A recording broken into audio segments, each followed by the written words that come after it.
abinda mutum yake ɗaukaka da shi ya fi kowa a musulunci abu shida ne. A cikin ɗayan shidan nan za ka fi kowa, kuma a cikin ɗayan shidan nan ne wani zai fi ka.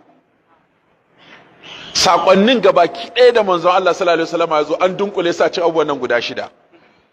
Na farko imani, na biyu ilimi, na uku ibada, na hudu makarimul akhlaq, na biyar kira zuwa ga Allah, na shida jihadi. Dukenan. Hudun farko su ne musuluncin.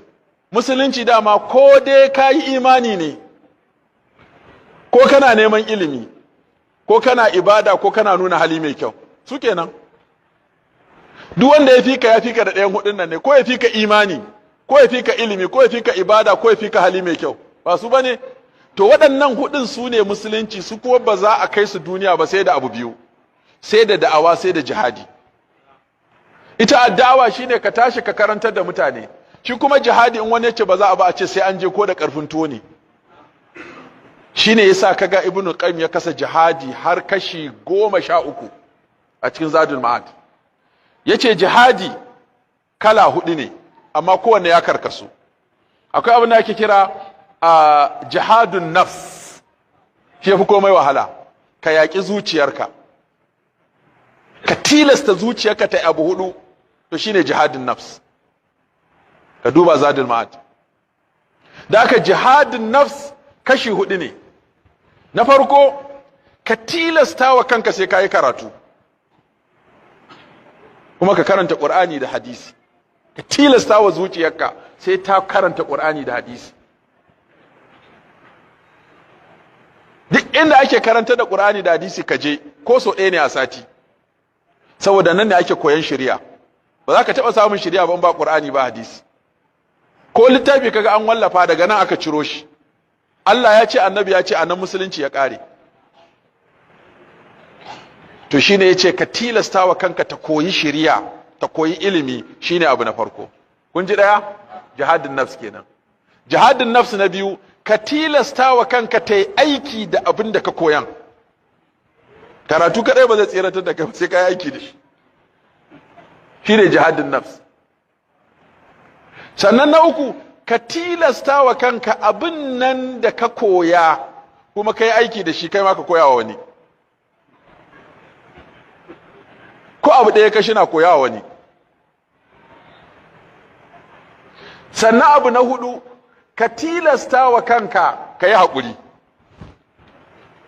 Ka yi karatu, ka koyar da karatu, ka yi karatu, ka yi aiki da karatu, ka koyar da karatu, to ka yi haƙuri kuma akan duk abin da zai same ka na rayuwa. Ka tilasta wa zuciyarka ta yi haƙuri. Wannan su ne maratibu jihadin nafs al'arba.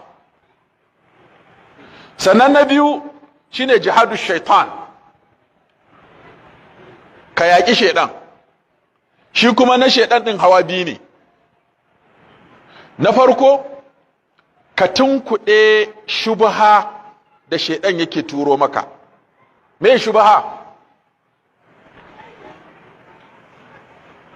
Duk irin wa'azin da ake yi na iska wanda bai dace da Qur'ani da Sunna ba shubha ne. Ko duk inda wata ƙarya take sai an lullube ta da wani abu na gaskiya. Wani zai ce maka jihadi zai yanka mutum ya ce Allahu akbar. Jihadi ne? Wani ya ce yana son ahlul bait kuma ya zagi sahabbai. Me ya haɗa san ahlul bait da zagin sahabbai? Wannan ce maka zikiri ne fa da salati da hailala, in kuma ka bi sai ga wani abu a ciki kuma da shi ba salatin bane, ba zikirin bane, ba hailalan bane. To kaga akwai matsala kenan. To shubha abinda za a kawo maka na rashin gaskiya a siffar gaskiya. To in ka gane wannan ba daidai bane, ko kana yi, ko ka fara, ko ka dade kana yi, ka fito ka ce baka yi. Ash-shubuhat kenan. Na biyu ash-shahawat. Shedan yana farauce mu da sha'awa. Zuyina lin-nas hubbu shahawat. An kawata wa dan adam sha'awoyi.